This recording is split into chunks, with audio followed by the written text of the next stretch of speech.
Ngayon, ilan niyang opisyal na namatay sa probinsya ng Pampanga? 7. Doon sa 7 namatay na yon, lahat ba yan personal grudge?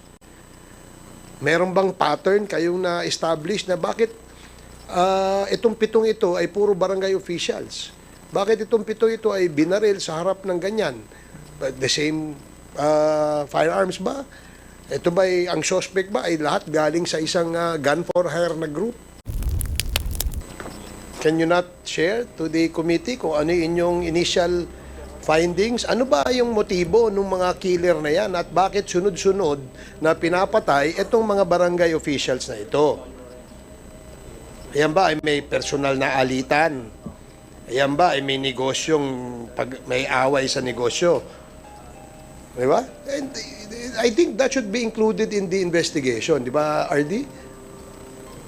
I agree, Mr. Chair, Your Honor, sir. And based on the data provided by the provincial director, sir, 4 out of the 6 cases being heard today, sir, is arose from personal grudges, including the case of including the case of Kap Lumbang, sir. And based on the data, sir, at least the background of the one of the suspects being named by the said witness is he is a member of gun for hire group operating in the province of at least the region of Region 3. But then again, sir, as I committed earlier, sir, I will personally look into this, sir, to find out whether or not this said witness was not coerced in any way to come up with a name to implicate in this case, sir. Yeah, okay, that's a good point, RD. No? In fact, kasi interesting to know, no? Dapat alam ng investigador yan. Automatic yun. That's kumbaga SOP niya yun. Na una-una yung syempre na alam kung ano, may witness ba doon sa krimen. Di ba? Meron bang nakakakilala dun sa suspect? Ano ba yung posibleng motibo? Dapat yun ang ano natin. Kung tatanungin natin siyempre yung pamilya ng biktima, maring they can share some ideas on what could be the possible motive in the commission of this crime. Ngayon, ilan niyang opisyal na namatay sa probinsya ng Pampanga? 7. Doon sa 7 namatay na yon, lahat ba yan personal grudge? Meron bang pattern kayong na-establish na bakit itong 7 ito ay puro barangay officials? Bakit itong 7 ito ay binaril sa harap ng ganyan? The same firearms ba? Ito ba ang suspect ba ay lahat galing sa isang gun for hire na group? RD? Sir, like I said earlier, Mr. Chair, Your Honor, sir, na 4 out of the 6 cases being heard today, sir, are allegedly arose from personal grudges, and 4 might be related to their work as public officials. But the evidence confiscated, at least recovered during the investigation, were already forwarded to forensic group to undergo forensic examination, particularly ballistics and cross-matching, to find out whether these killings is somehow related to one another. And we could also, based on that cross-matching report, sir, we could establish whether the suspect named and identified in these cases are came from one and the same group, sir. But as far as the data provided to me, sir, is only one case, particularly the case of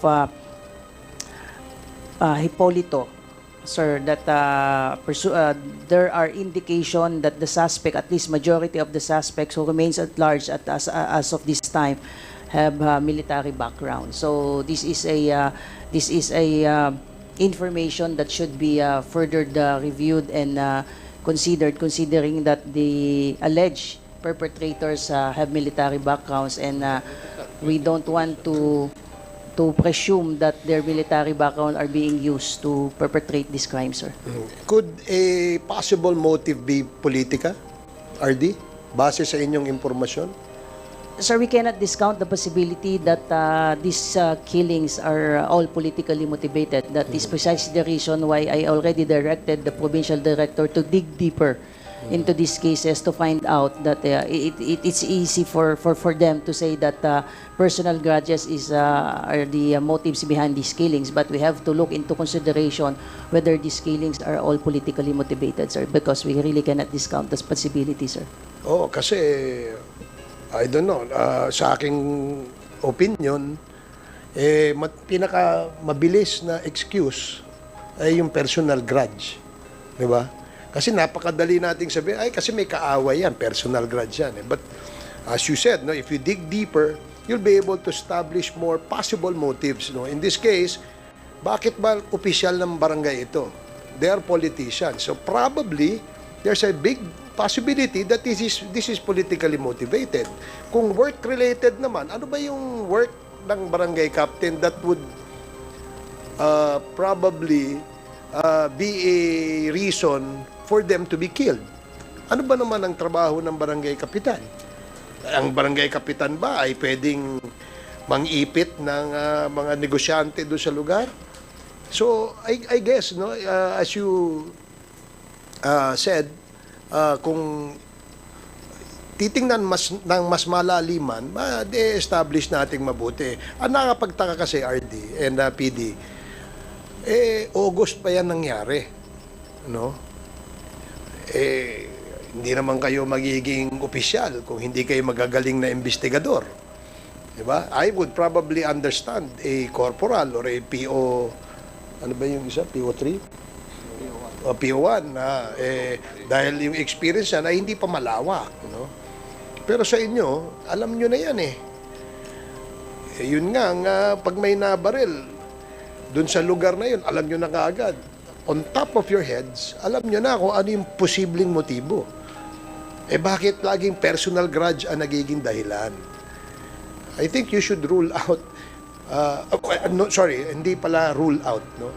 I guess, in order of priority, yung personal grudge, siguro, baka last yun, no? At makakatulong dyan, yung pamilya ng biktima. Diba? Kung work-related nga, gaya nga ng sinabi ko, these are all barangay officials. Ano ba naman ang pwedeng magawa ng barangay officials na maaaring ikabuwis ng buhay niya?